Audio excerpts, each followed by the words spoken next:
dama dugal benn publication démb je pense parce que j'ai trouvé intéressant te li ñu bëgg njëkk wax rek mooy par exemple que ñun par exemple man en ce qui me concerne du tey nañu commencé wax ci stade bi ñu may déglu depuis Zik FM depuis Walfadjri du moins depuis Sen TV yàgg nañuy dégg ba ñu tegee pose première pierre laa ni 156 milliards ci benn stade du priorité Sénégal donc ñun bàyyi ñu ba stade bi taxaw rek ñu commencé di wax parce que dañu soxla comme le disent certains et ki may faral di déglu aussi yàgg nay dégg ma ni leen stade bi niveau de progression bi ci construction bi daf ma jaaxal donc état bi bu bëggee mën na mais bu bëggul du mën parce que yàgg naay wax Zik FM mi Sen TV yàgg naay wax ni par exemple que stade bi nit ñi dañuy liggéey matin am ñuy liggéey le soir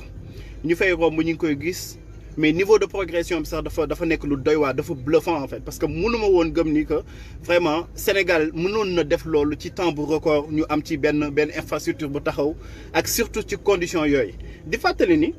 stade bi mi ngi nekkoon ci contexte bu particulier maanaam contexte pandémie bi d'accord contexte pandémie boobu noonu si nañu nekkoon di liggéey matin midi soir pour que stade bi taxaw donc loolu bañ koy wax du démb nañ ko wax du tey nañ ko wax dañ ko yàggoon di wax parce que dañuy jàppoon que ni stade bi naam baax na mais 156 milliards ci benn stade man dama yàgg di wax ni que loolu wax dëgg yàlla loolu man mënuma ko gëm surfacturation kese laa ko mën a jàppee. alors beneen mbir bi li nga xamante ni moom moo ci gën a doy waar ñu defal leen étude de comparaison yamale ko si nombre de places yi ma dégg ay wax ñu ni ma par exemple que kenn du tëkkale benn oto bu luxueux boo xamante ni 4 places lay def wala 3 places ak benn njaganjaay boo xamante ni 32 places la dégg naa ñu koy wax ñu koy répété et puis ñeneen ñi di ko répété ba ma déggee nag koo xamante ni man dama yaakaaroon ni borom xam-xam la mu interpellé ma wax ma même chose ma ni waaw mais attends est-ce que les gens réfléchissent en fait wala ils sont aveuglés parce que voilà dafa am ay mbir yoo xamante ni peut-être moom moo tax ba seen ñu perdre seen lucidité ak seen sang-froid parce que bu ñu ma nuwee par exemple que ni kenn du tëkkale Lamborghini ak car rapide mais dafay bëgg firndeel ci benn mbir bu am solo mooy que ni ñoom dañu jàppee stade Casablanca bi stade du Maroc bi dañ ko jàppee benn car rapide alors ñi nga xamante ni peut-être gëstuwuñu ci stade du Maroc boobu li ñu war a xam mooy stade du Maroc boobu moom moo waroon porter candidature au Maroc pour organiser coupe du monde en 2026 bu ma juumul 2026 stade bu waroon organiser coupe du monde ngeen koy tëkkale ak car rapide di naan parce que Sénégal seen stade bi moom moo war a gën a moderne stade bu waroon organiser coupe du monde est-ce que les gens réfléchissent stade bu waroon organiser coupe du monde est-ce que war nañu mën a xalaat ni stade boobu du moderne non mais attends il faut que les gens arrêtent quoi ñun dañuy wax parce que suñu alal la suñu dërëm la ñii di ñu seetaan ak ñun ñuy toog fii ak ñeneen suñu dërëm la ñuy jël di ko fowee man kenn du ma nax ci li ma bëgg c'est pas parce que damay bëgg dàll bu rafet dàll bi di jar 10 000 francs que kii parce que xam na ni bëgg naa dàll bu ma koy jaayee 100 000 francs ma koy accepter du ma ko def dañu ni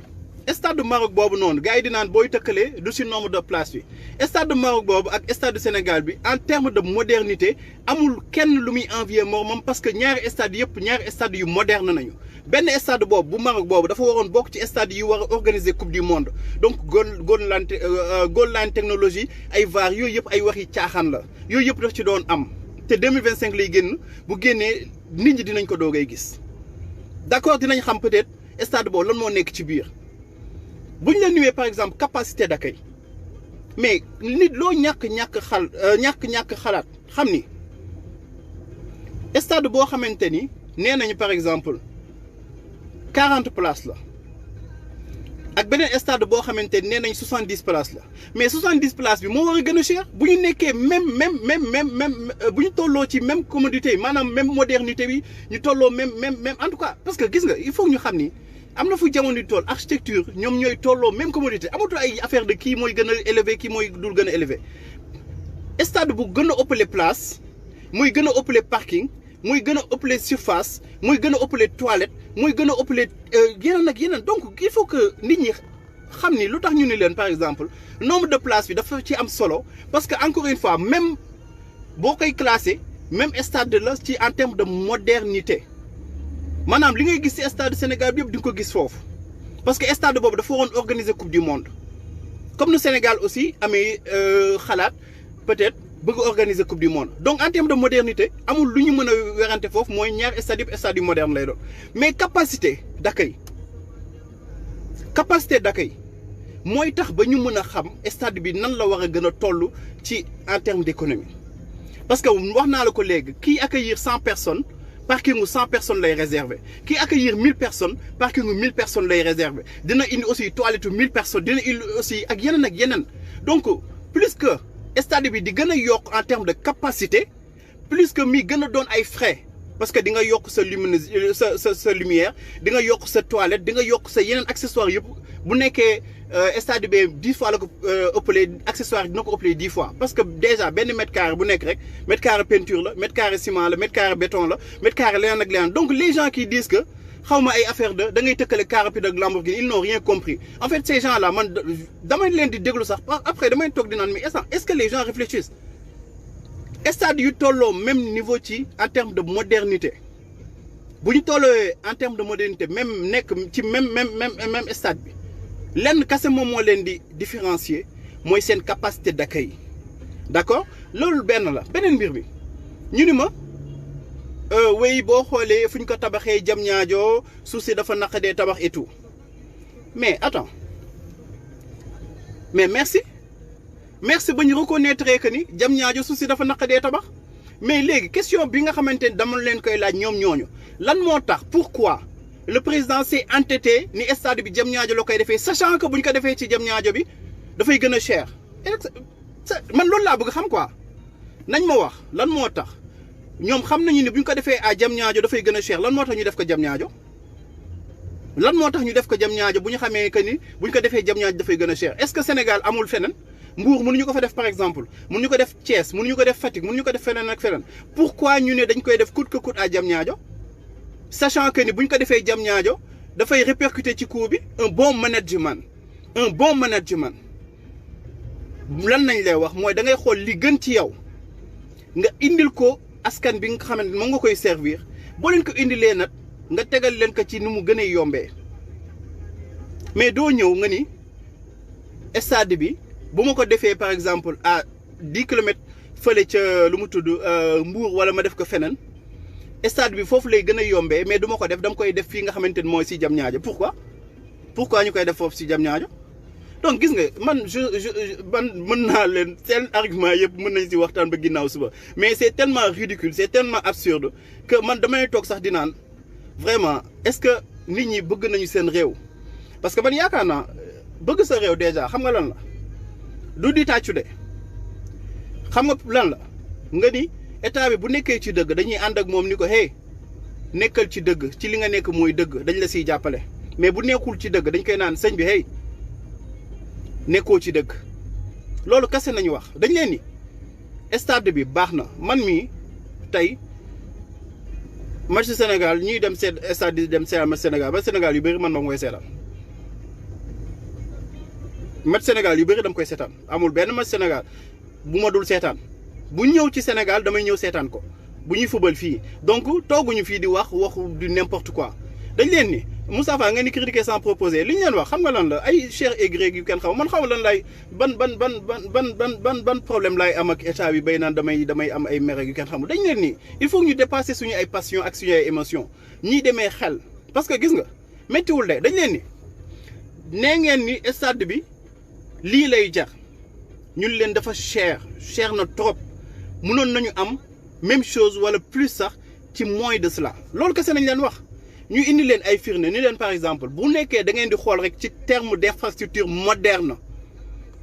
stade de Maroc fële bi nga xamante ni dafa doon compétir pour organiser coupe du monde pour ñu ko xamul ñu may naan way stade de Maroc du stade du Sénégal xamal lan ak lan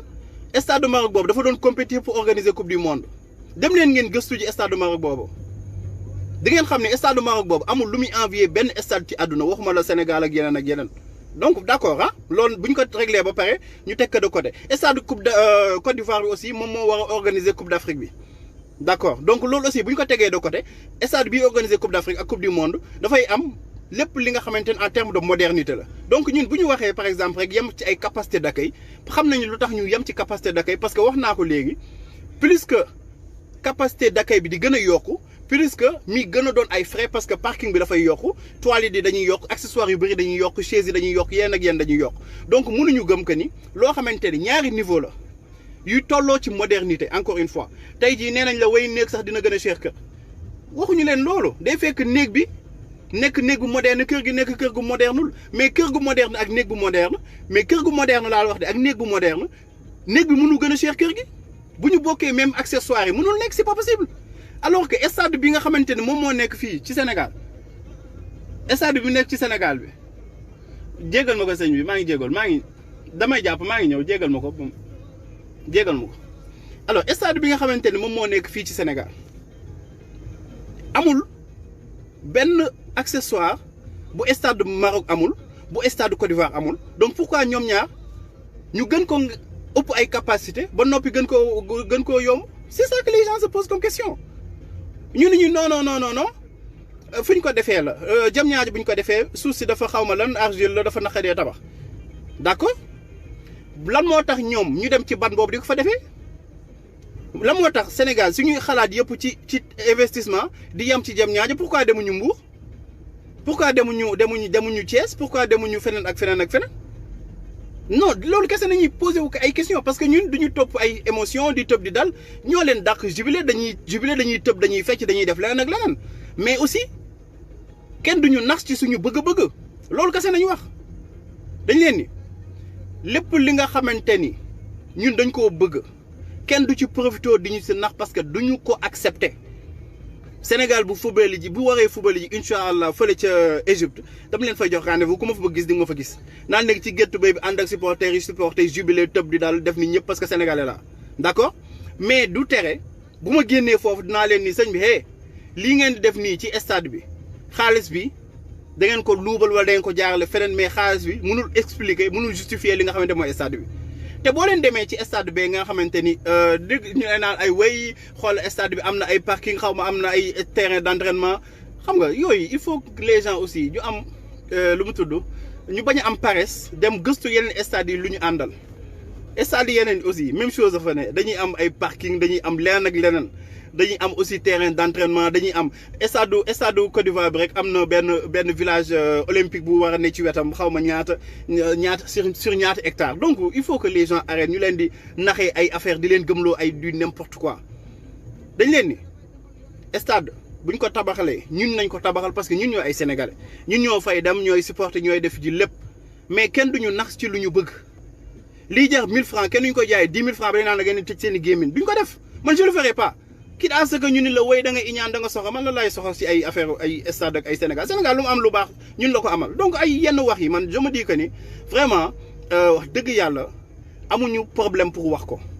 démb ndeysaan damay woo benn grand pour jël ko ci téléphone ministre la fi woon tey jii yore na parti ma ni ko dañ la bëgg jël pour nga wax ñu peut-être sa xalaat ci stade beeg yooyu mun ma grand bëgg naa ci wax waaye li ma nar a wax bu ma ko waxee ñu ni ma dama soxor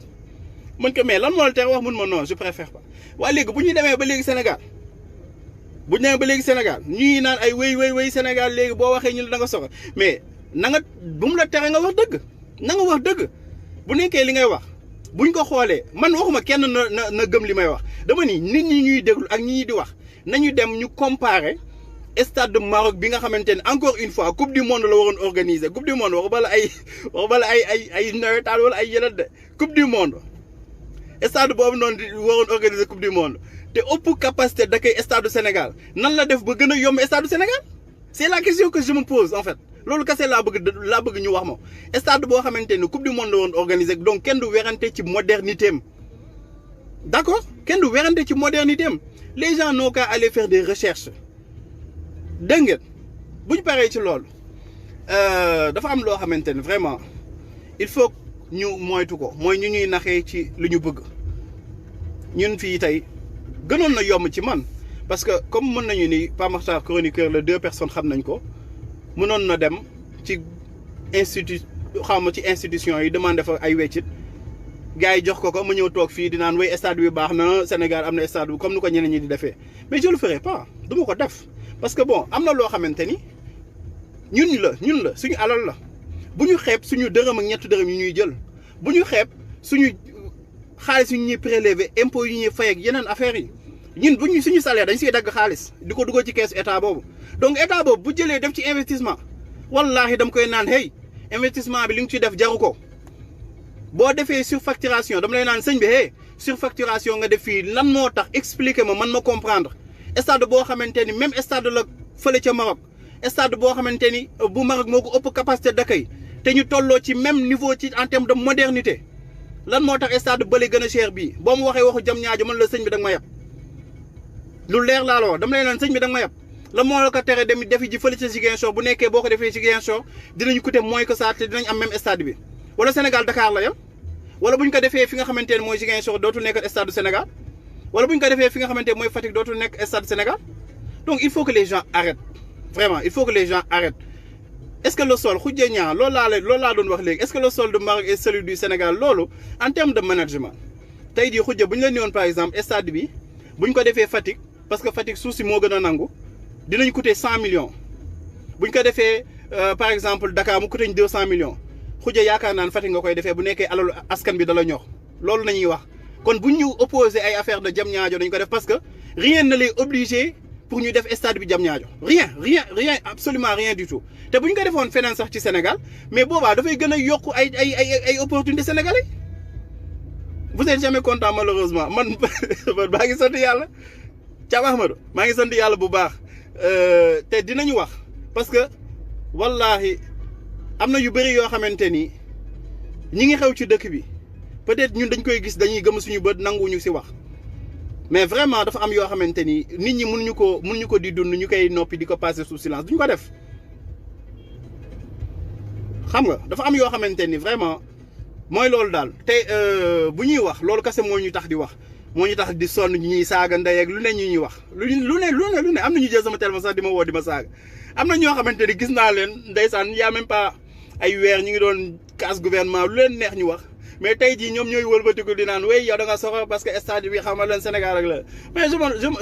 bon dama leen opposé silence ak noppi mais dañu ni Sénégal yàgg nañ ñuy naxee ci lu ñu bëgg gis nañu ni dañu bëgg stade ñun stade yi war na mën a jar 60 milliards wala 40 milliards ñu di déedéet dañ leen defal surfacturation buñ leen ko tegalee ñu tàcc yuuxu ñu fàtte suñu ay problème stade neex na de wallahi stade neex na trop ma xool kii lu mu doon wax sa commentaire bi laa bëggoon lire de dafa maa rëcc kooku nekk Maroc bref stade neex na trop mais am na lu ko ëpp njëriñ te stade aussi dafa am njëriñ mais tey jii par exemple bu ñu ñëwee dañuy dafa stade boo xamante ni duñ fa football nawetaan pas nawetaan sax duñ fa football championnat tey jii am na ci yenn localité championnat Sénégal dañ ko professionnaliser mais du dëkk yëpp ñoo am stade bu baax d'accord donc yaakaar naa ne bu ñu nee sportif yi dañ koy defaral nañu fexe ba aussi sportif yi ñu mën a am yeneen stade yu baax ci région yi parce que Sénégal encore une fois yamul sax ci Dakar te du mës a yem ci Dakar donc résumé li ñu njëkkoon wax rek pour ñi nga xamante ni ñi ngi ñu doogaay dab ci waxtaan bi dañ leen ni lu tax ñu dugal ñaari stade ba ñetti stade comparer prix yi dañ leen ni par exemple stade yoo xamante ni ci en terme de modernité boo ñëwee modernité maanaam ñoom ñoo yem yëpp lu am ci stade bi moo am ci benn stade bi en terme de modernité ñoo tolloo en terme de capacité d'accueil bële ëpp ko nan nañuy fexe ba expliquer sénégalais bi ni ko ñaar ñii de ñoo tolloo li ñuy am ci biir stade yi parce que ñaari stade yëpp stade yu moderne la bañ na ko ba benn stade bi bu ci Maroc dafa doon ambitionné organiser dafa amoon lu mu tudd dafa bëggoon organiser li nga xamante mooy coupe du monde stade boobu mu gën a ëpp stade du Sénégal presque 2 fois stade boobu gën a yomb stade du Sénégal ñun leen nañ ñu wax ci nan la mënee nekk nañ ñu ko expliquer parce que ñun vraiment mënuñu comprendre loolu rek nañ leen di demander nañ ma ni stade boo xamante ni mooy comme classe gars yi naan ay yaa ngi tëkkalee Lamborghini car rapide rek parce que Lamborghini bu nekkee deux places car rapide nekk 4 places car rapide moom mooy war a loolu nga nekk di wax en fait. gis nga dafa am loo xamante ne vraiment nañu bàyyi di waxee ay émotion nañu bàyyi dañu naxee ci lu ñu bëgg stade bu baax ñëpp ko bëgg dañuy dem supporter ñun ay supporters nañu. man football ak ay làmb ak ay yooyu yëpp sport yëpp bu ma ci gis damay seetaan passionné laa ci sport donc lu ñuy def ci stade man nañ ko defal vraiment stade boo xamante ni Maroc la nekk dafa waroon organiser coupe du monde stade boobu gën a yomb stade du Sénégal te stade boobu nekk 2 fois en terme de capacité 2 fois stade du Sénégal ñu ni ñu non doo leen ko fi waxee dañuy wax lu leen neex dañuy wax lu leen neex wallaahi dañuy wax lu leen neex. donc vraiment dañu war a xoolaat bu baax a baax que tey jii am na ay problèmes yu Sénégalais yi di dund et aussi balaa ma koy fàtte leen rek laa doon bëgg wax parce que gis naa aussi ay images yu ñaaw ci buntu stade bi mooy ay xale yoo xamante ni dañ doon jël ay xeer di sànni non je suis pas d'accord vraiment te loolu dafa ñaaw parce que gis nga man mii mën naa comprendre seen frustration ndax affaire bu mel noonu mës na ma dal. ñëw naa di dem di seetaani bu ma juumul Sénégal finalu basket arena xaw ma daal final la xaw ma demi final la mais stade dafa feesoon bis boobu j'étais avec des amis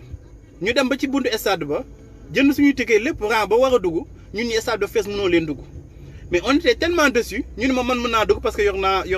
naa carte professionnelle ma leen non man je suis pas chroniqueur sportif et puis même bu ma nekkoon loolu sax du ma dugg di ànd ak ñeneen ñi damay toog après noonu nañu obligé ñibbiwaat suñu kër mais avec ñun. Il y avait pas moins de des centaines de personnes en tout cas ñu nekkoon foofu mënuñu woon dugg ci stade bi ñu ngi doon commencé sax di yuux wax di wax di commencé di kii parce que bon neexul aussi nga bàyyi say activités yëpp ñëw ba ci buntu stade ba fay sa ticket ñun la doo dugg am na sax ñoo xamante ne fay ñu woon ticket mais loolu mënul justifier ngay jël ay xeer di ko sànni ci loo xamante ni yow yaa ko moom man maa ko moom keneen moo ko moom gis nga. sa kër bi nga xamante ne yow yaa ko tabax wala sa papa moo ko tabax boo amee ay jafe-jafe ak waa kër googu doo fa sànni xeer donc stade yooyu bu ñu ko jàppee que suñu kër la ñun ñoo ko moom waxuñu fa sànni xeer loolu moom vraiment dañu war a bàyyi xel ci loolu parce que man mënuma rafetlu ngay jël ay xeer di ko sànni ci loo xamante ni déjà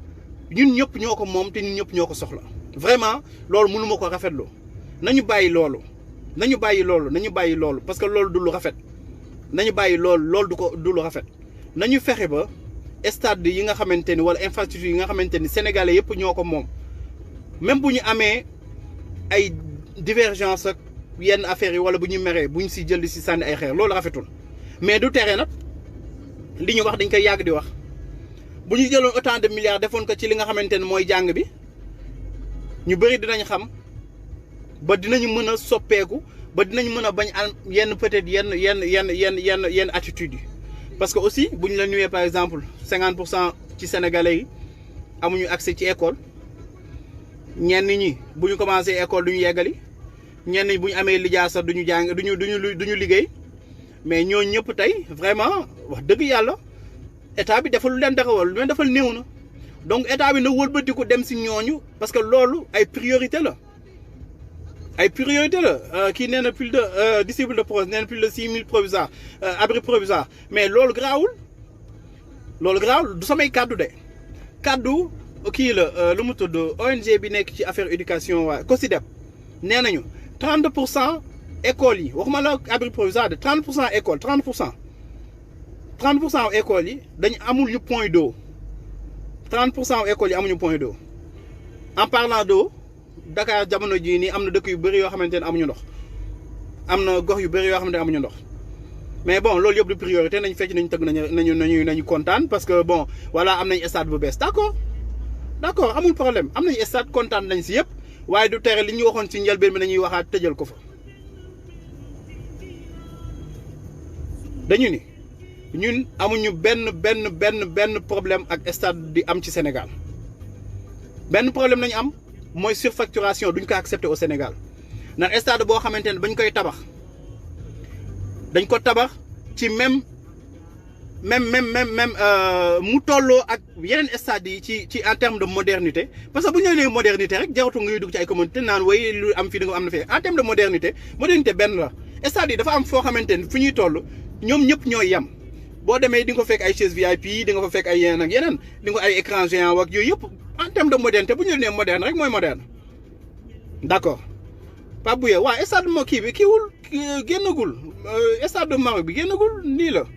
2025 la war a génn loolu kenn werante ko mais dañ leen ni kay dañ leen ni stade bu ñu koy évaluer kay bu ñu koy tabax nañ koy évaluer bu ñu koy évaluer lii nañ ko évaluer 2025 lay génn kay loolu kese nañ wax stade Côte d'Ivoire aussi dañ ko évaluer même bu nekkee don la am na prix am na ku ma waxoon loolu démb ni ma woy yaa ngi wax xamoon stade kii bi Côte d'Ivoire bi don la man leen d'accord tey jii daal bi jar 10 000 francs bu ñu la ko mayee tamit terewul daal bi 10 000 lay jar stade bi jar 100 et quelques millions bu ñu la ko mayee tamit 100 et quelques millions lay jar ñu may la ko kon ñu ñaax la ko may loolu lay jar loolooy prix bi maintenant nag lu ñuy bañ mooy ñu nekk di ñuy jéem a nax ci ñun lu ñu bëgg donc loolu kese la en fait bu ñu paree ci suñu fecceeg suñu tëb am nañu stade bu rafet nañu fexe ba entretien bi comme waaw kay yaa Ami Diop comme entretien bi mu mën a topp ci stade bi parce que xaw ma ñan ñooy dem stade bi ñuy bëree arène nationale mais arène nationale boo demee chaise yi dañuy poussière toilette yi presque kenn du fa dugg parce que boo ko jibee saa waay da ngay wëlbatiku génn dem sa yoon alors que am na un budget dégagé pour l'entretien stade Léopold Sédar Senghor bii nii mu mel amoon na chaque année un budget de 10 millions bu ma juumul 10 millions de francs CFA pour entretenir le stade te stade Léopold Sédar Senghor ñëpp xam nañ nu mu doon men da ngay ñëw yóbbaale sa journal toog parce que da nga doon xam ni dafay poussière donc ñun dañuy ni état bi ñun la fi nekkal ñun lay liggéeyal sama alal nañuy jël ak seeni alal ak ñeneen di leen ko jox ñoom ñu siy liggéey donc liggéey boobu dañ koy def teg ko ci yoon dañ ko teg ci yoon xam nga lu ma la wax buñ ko tegee ci yoon kenn du ci wax mais buñ ko tegoo ci yoon dinañ ci wax loolu kase la voilà leneen la nag ay kii la duñ si di dugg Pape Bouye nga ni comparaison n'est pas raison on ne compare pas dañuy wax rek dañuy demander rek Pape Bouye nga expliquer ma man parce que man xaw ma man damay demander dama xamul ma ni la Pape Bouye stade de Maroc bi ak stade de Sénégal ñoo tolloo ci modernité maanaam lépp lii am ci stade bi day am ci stade bële parce que stade bële stade bu waroon organiser coupe du monde la donc bu ñu wax waxu modernité yooyu noonu yëpp d'accord waaye léegi stade boobu bu nekkee moom moo gën a ëpp ay capacité d'accueil maanaam jaruñu siy dugg di continuer stade boobu bu nekkee moo gën a yaatu bu gënee am capacité d'accueil day gën a yokk lu mu tudd day gën a yokk parking bi day gën a yokk buffet yi day gën a yokk point d'eau day gën a yokk yeneen ak yeneen parce que nit ki bu yokkee rek ay dépenses yi yokk accessoires yi yokk léegi yooyu yëpp sachant tout cela nan nañu fexee ba stade Maroc bi gën a yomb stade du Sénégal bi nga xamante ni presque 2 fois plus le stade Maroc bi toll loolu kese nañuy laaj comme question d'accord kon bu ñu wax ay waxu way xaw ma lan yaa ngi jaawle Lamborghini kii ñooñ di wax loolu vraiment nañu élever un peu le débat quoi ñu xool ñu dem ci li nga xamante ni comportement Pape Bouye maa ngi ñëw foofu ci comportement nañ dem ci li nga xamante ni c'est plus instructif que yenn affaires yi Pape Bouye fi nga terminé noonu comportement boobu nañuy wax mooy comportement bi ñuy gis démb par exemple ci stade bi ay nit ñu am déception di sànni ay xeer moom laa la wax loolu rien ne peut le justifier tey jii man bu ma amee lu ma metti sama biir kër du damay xuloog sama waa kër que damay jël ay xeer di ko tëmbal ci biir kër gi bu ñu jàppee stade bi comme suñu alal suñu alal boo xamante ni ñun ñoo ko moomal suñu bopp ah alal boobu noonu kenn du ko jël di ko yàq wala kenn du si jël di ci sànni xeer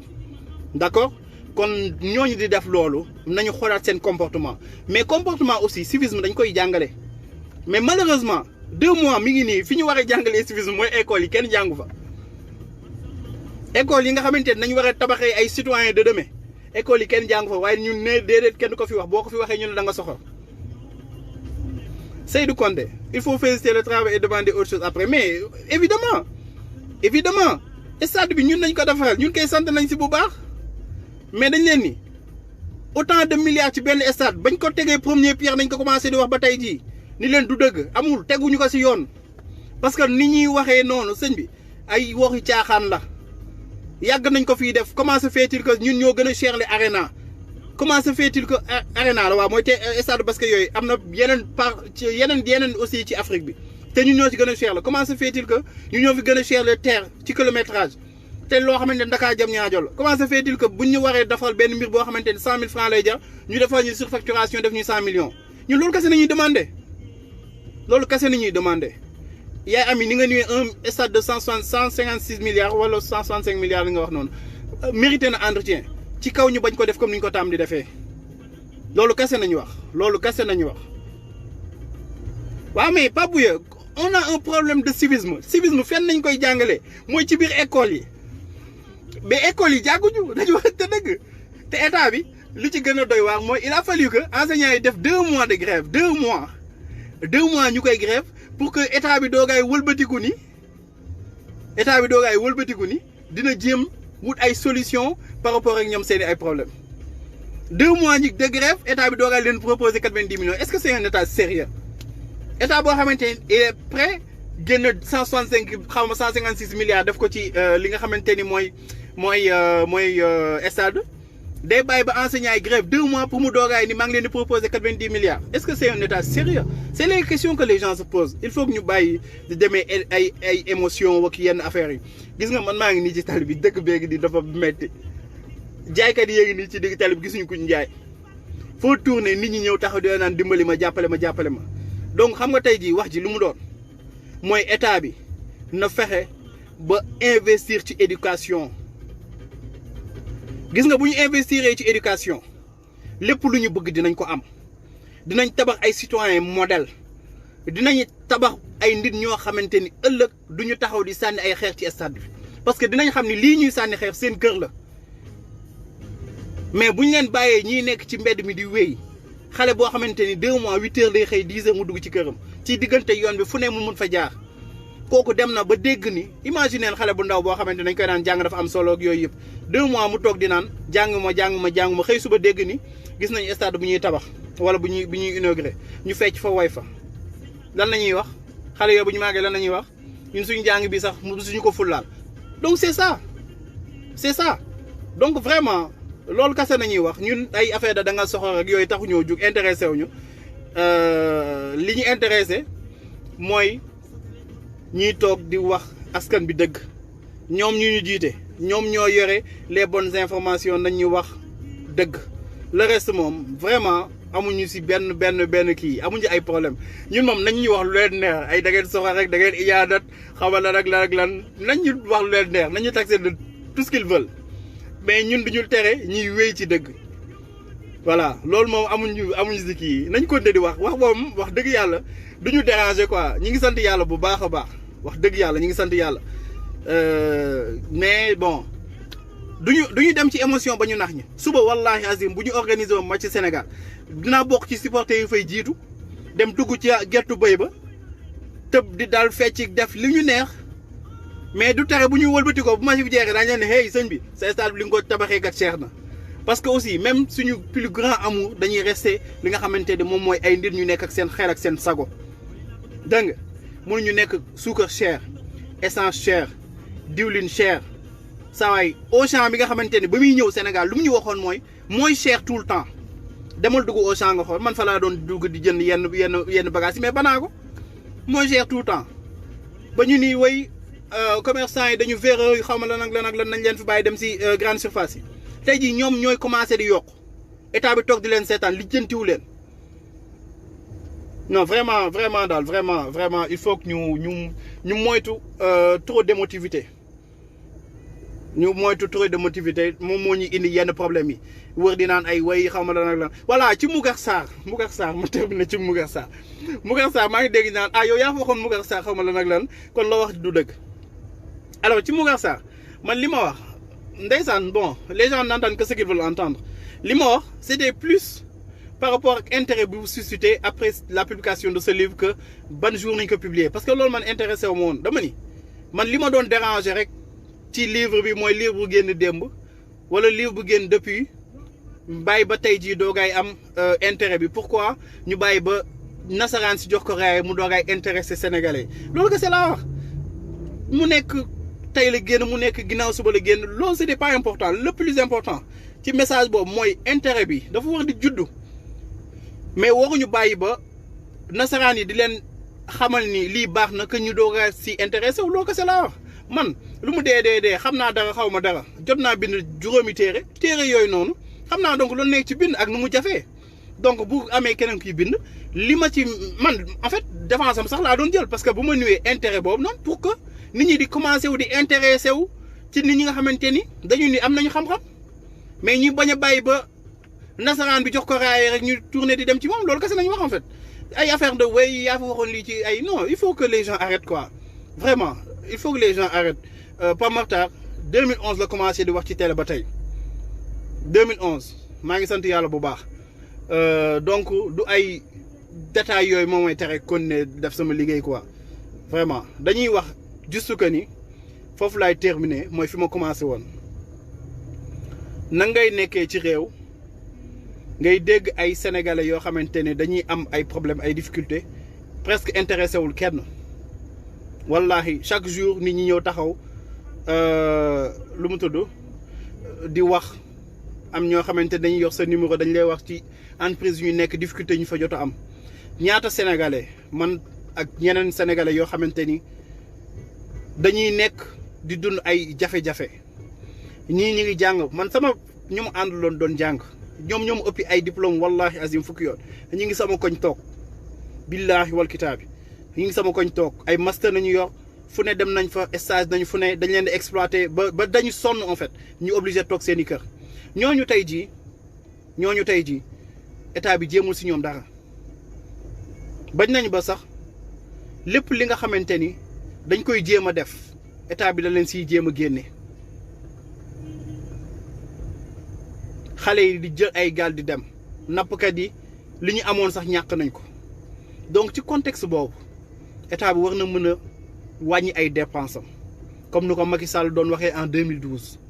état bi war na mën a wàññi ay dépenses am état bi war na mën a jéem a fexe ba saafara jafe-jafe askan bi parce que askan bi sonn na askan bi sonn nañ trop ñi ngi nekk di dund lu metti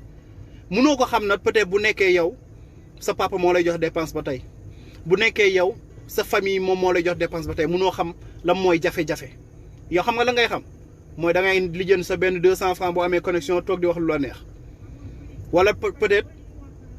am nga benn weccit bu ñu lay jox yaa ngi koy gérer le reste mooy loolu mais la grande majorité